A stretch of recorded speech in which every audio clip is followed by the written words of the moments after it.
नमस्कार दोस्तों, मैं हूं राजेश राज। साथियों, आप सभी जानते हैं कि उत्तर प्रदेश में योगी बाबा का राम राज चल रहा है और योगी बाबा कहते हैं कि यहाँ पे सभी लोग सुखी हैं, कोई दिक्कत नहीं है। लेकिन जहाँ पर उत्तर प्रदेश में योगी बाबा के आला अधिकारियों ने, बेलगाम अधिकारियों ने किस प्रकार तांडव मचा रखा है, अभी आप लोगों ने देखा था। तहसीलदार तिलवई के द्वारा एक किसान के घर में घुसकर उसके किसान और उसके बेटे को मारा पीटा गया था। वीडियो सोशल मीडिया पर तेज़ी से वायरल हुआ। उसके बाद तहसीलदार के द्वारा सफाई दिया गया। इस प्रकार के कारनामे हमेशा होते रहते उत्तर प्रदेश में। ताज़ा मामला उसी चर्चित तहसील तिलोई का है, जनपद अमेठी का, जहां पर हमारे साथ में हैं शिवमूर्त सिंह जी। अच्छा, राममूर्त सिंह जी हैं हमारे साथ में।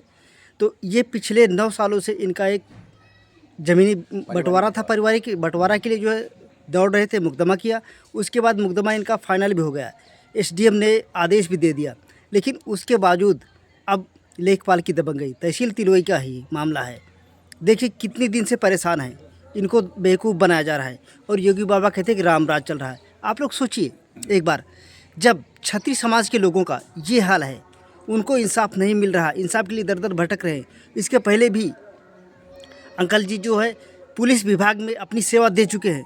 ऐसे लोगों के साथ अगर देश में ऐसा होता है, आप लोगों ने कई देखा, फौजी लोगों के साथ देखा है, उनके साथ कैसा बर्ताव किया जाता है।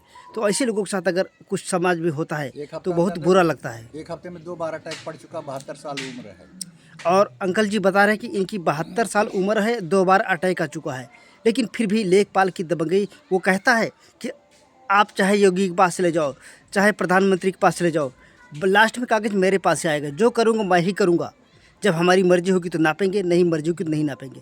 पूरा 1 साल बीत चुका है, 1 साल से ये परेशान है और इनको अभी तक इंसाफ नहीं मिला। तो जानते हैं पूरा मामला क्या है, और आप लोग वीडियो ज़्यादा से ज़्यादा शेयर करें जिससे इंसाफ मिल सके जल्द से जल्द। चाचा, आपका नाम क्या है और कहाँ के रहने वाले हो? पूरा परिचय दीजिए आप पहले। भैया, मेरा नाम राममूर्ति सिंह है जी। मैं यही ग्राम गोकुला मजरे बिराज तहसील तिलोई का रहने वाला हूँ। इसके पहले आप अपना परिचय दे दीजिए। कितने दिन तक आपने कहाँ पे सेवा किया था, कैसे कब रिटायर हुए थे? इसके पहले मैं जेल विभाग में पुलिस के पद पर 32 साल सेवा किया। 2013 में मैं रिटायर होकर के यहाँ आया हूँ। उसके बाद आपने पत्रकारिता में भी कुछ क्षेत्र में अपना योगदान दिया है? हाँ, जब मैं स्वस्थ था तो मैं पत्रकारिता भी करता था। जी जी। लेकिन गठियाबाई की वजह से चलने फिरने में जब असमर्थता आ गई तो मैंने दौड़ भाग बंद कर दी है। जी। अब हमारा आदेश, मामला क्या आप ये बताइए, किस लिए हमने पत्नी के नाम से अपने बड़े भाई का लगभग 4.5 बीघा बैनामा लिया है, जी, जिसके बंटवारे के लिए मैं 9 साल 16 से लेकर के 24 तक मुकदमा लड़ता रहा। जब 24 में आदेश हो गया जनवरी में, जी, तो आदेश के बाद अब बंटवारा नहीं हो रहा था। अभी तक कह रहे थे कि धान की फसल कट जाएगी तब उसके बाद बंटवारा करेंगे। धान की फसल भी कट गई। अभी हम ज़्यादा बिजी हैं। अभी तहसील दिवस है तो अब की समाधान दिवस है। लेखपाल कौन है आपके यहाँ? हमारे यहाँ लेखपाल श्री अनूप सिंह जी हैं, अच्छा। जो शायद गौरीगंज के रहने वाले हैं और ये लेखपालों के अध्यक्ष हैं। अच्छा, सभी लेखपालों के अध्यक्ष भी हैं? जी हाँ, सभी लेखपालों के अध्यक्ष हैं। जी। अब वो हमारी एक बात नहीं सुन रहे हैं। बंटवारा करने के लिए अब कह रहे हैं कि गेहूं की फसल कट जाएगी तब करेंगे। अभी मौसम अनुकूल है, फसल अभी निकल रही है। हमारे भाइयों का ही बंटवारा है, कोई गैर का बंटवारा नहीं है। आपस में ही बंटवारा है? आपस में ही भाइयों का बंटवारा, और सभी लोग बंटवारा की प्रतीक्षा कर रहे हैं जी, कि लेखपाल आएंगे। क्योंकि इसके पहले आदेश आया था तो सब लोग तैयार हो गए थे कि बंटवारा हो जाएगा। मतलब आदेश हो चुका आपको, उसके बावजूद भी लेखपाल नहीं नाप रहे हैं? नहीं, नापने नहीं आ रहे हैं और सब लोग तैयार हैं क्योंकि भाई भाई ही हैं सब। लेकिन नहीं आ रहे हैं बंटवारा के लिए। अब पता नहीं मतलब वो क्या सोचते हैं, क्या चाहते हैं, ये तो मैं नहीं कह सकता हूँ कि मतलब जो उनकी सोच क्या है। अभी हाल ही में आपकी तबीयत खराब हो गई थी, जानकारी मिली थी हमको। 1 हफ्ता के अंदर में जी, हमारा शुगर इतना बढ़ा कि 220 के ऊपर पहुंच गया। डॉक्टरों ने बताया कि थोड़ा सा और बढ़ जाता या तो ब्रेन हेमरेज होती और या फिर आपका एक अंग फालिस मार जाता जो है। जी, हाँ, मैं लेकर के यहाँ से लेकर के एम्बुलेंस हमको गौरीगंज सरकारी अस्पताल तक जो है मतलब दौड़ लगाए, जा कर के वहाँ पर जाके कंट्रोल हुआ, मरने से बचे। और इसकी फ़ोटो हमने जो है लेखपाल के उस पर भी हमारी बहुओं ने भेज दिया कि हमारे पापा की ये कंडीशन है। लेकिन लेखपाल के ऊपर कोई इसका असर नहीं, उन्होंने हाल भी नहीं पूछा और शायद हमारे मरने का ही इंतज़ार कर रहे हैं कि इनको एक आध दो अटैक आ जाएगा, मर जाएंगे, फुर्सत मिलेगी। नापना नहीं पड़ेगा, नापना नहीं पड़ेगा, नापना छुट्टी मिल नहीं जाएगी। पड़ेगा, क्या इच्छा है हम नहीं जानते। अच्छा, इसके पहले आप लेखपाल महोदय आपसे कहे थे कि जो है आप कहीं भी जाइए, काम हमको ही करना हाँ, है। हमने उनसे पूछा था कि आप बांटने का सीजन कौन सा होता, कब आप बांटेंगे। जी।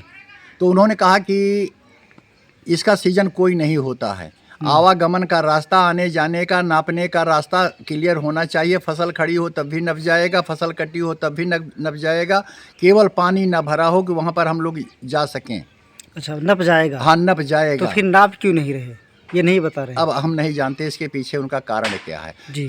हमने मतलब जो एसडीएम से आदेश करा दिया, अभी समाधान दिवस के अंदर में जिलाधिकारी महोदय को एप्लीकेशन दिया और ये हुआ कि 1 हफ्ते के अंदर में नाप देंगे जा करके। उस दिन हुआ था समाधान दिवस में, लेकिन उसके बाद में फिर जब हम दोबारा एसडीएम साहब के पास पहुँचे तो उन्होंने कहा कि भाई देखो, ये मेरा मामला नहीं, आप तहसीलदार से जा कर के मिलिए।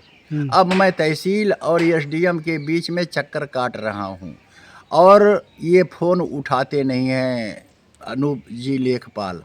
मैंने कानून गो के ऊपर जब प्रेस डाला कि आप दूसरों का नापते हैं, हमने देखा उनको नापते हुए सांगीपुर के पास जाकर के उनके पास नापते हुए खेत में पहुंच गए। हमने कहा आप हमारा नपाई नहीं कर रहे, दूसरों की नपाई करते हैं। तो कहीं कि उन्होंने बताया कि देखिए ये दूसरा बंटवारा है, ये हक बरारी का मतलब मुकदमा वो है, मतलब जो है बंटवारा ये हमारे अधीन आता है और जो साधारण बंटवारा है वो लेखपाल के अंदर आता है। लेखपाल से आप जाकर के कहिए, उसके अधिकारी वही हैं, वही बांटेंगे, हम नहीं कुछ कर सकते हैं।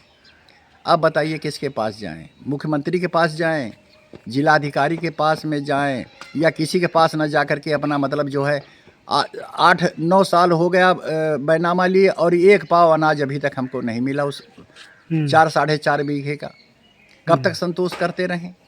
और जबकि कोई विरोध शुरू से लेके आज तक 1 पैसे का विरोध नहीं किसी ने विरोध किया हो, क्योंकि मेरा हक जायज़ है।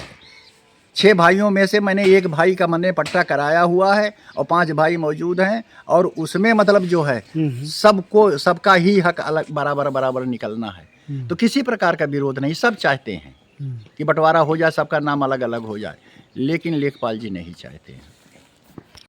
कि राम मूरत सिंह जी कितने दिनों से परेशान हैं, 9 साल से परेशान हैं, लेकिन योगी बाबा के बेलगाम अधिकारियों के द्वारा किस प्रकार बेवकूफ़ बनाया जा रहा है इनको, और बुजुर्ग व्यक्ति को किस प्रकार भरमाया जा रहा है। 2 बार इनके ऊपर अटैक आ चुका है, फिर भी इनको इंसाफ नहीं मिल रहा है। तो ये हाल है हमारे उत्तर प्रदेश का। जब योगी बाबा के राज में क्षत्रिय समाज के लोगों की ये हाल है, तो दलित और बैकवर्ड समाज के लोगों को क्या इंसाफ मिल पाएगा। आप सभी लोग वीडियो को ज़्यादा से ज़्यादा शेयर करें, जिससे इनको जल्द से जल्द अंकल जी को इंसाफ मिल सके और लेखपाल के खिलाफ कार्रवाई हो सके, क्योंकि तहसील तिलोई में बहुत से तहसीलदार भी दबंग हैं और लेखपाल भी दबंग है। तो इस वजह से इन लोगों की वजह से कितना परेशान होगी यहाँ की जनता, आप लोग खुद आंकड़ा लगा सकते हैं। अगर तिलोई तहसील वाले हैं तो ज़रूर शेयर करें वीडियो को।